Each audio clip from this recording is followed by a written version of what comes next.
एक छोटीशी प्रेमकथा तुझ्यासाठी। सकाळचा गार वारा आणि कॉलेजची गडबड सुरू होती। परीने तिच्या सायकलवरून येताच संजयने तिला पाहिले। दोघांचे डोळे भेटले आणि एक छोटंसं स्मित दोघांच्याही चेहऱ्यावर उमटलं।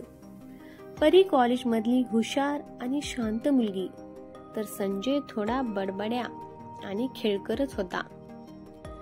संजय नेहमी तिच्या लक्ष वेधून घेण्याचा प्रयत्न करत असे, पण परी कधीच त्याच्याकडे फारसं पाहायची नाही। एक दिवस संजयने तिच्यासाठी छोटं पत्र लिहिलं आणि तिच्या पुस्तकात ठेवलं।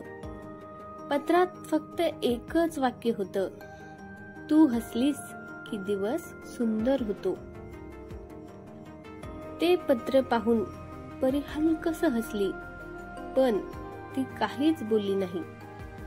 काही दिवसांनी परीने त्याच पत्राच्या मागे लिहून ठेवलं, पण हा सुंदर दिवस नेहमी असावा असं तुला वाटतं का? संजयला उत्तर मिळालं आणि त्या दिवसापासून त्यांची मैत्री सुरू झाली। बागेत फिरणं, एकमेकांच्या गप्पा, आवडीनिवडी ओळखणं, दोघांना हे नातं खूप प्रिय वाटू लागलं। परी हळूहळू संजयच्या मनातल्या निरागस प्रेमाची जाणीव करू लागली। एके दिवशी संजयने तिला विचारलं, परी, तू मला खरंच आवडते का?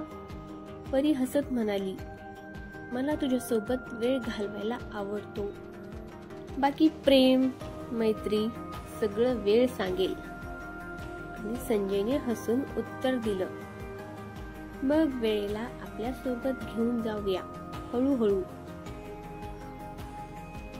त्या क्षणापासून त्यांचं नातं आणखी गडद होत गेलं। प्रेम कधी हळूवार फुलतं ते कळतच नाही, फक्त मनात एक सुंदर आठवण म्हणून टिकून राहतं। तर ही गोष्ट तुम्हाला आवडली असेल तर नक्की चॅनलला लाईक, शेअर, सबस्क्राईब करायला विसरू नका। धन्यवाद।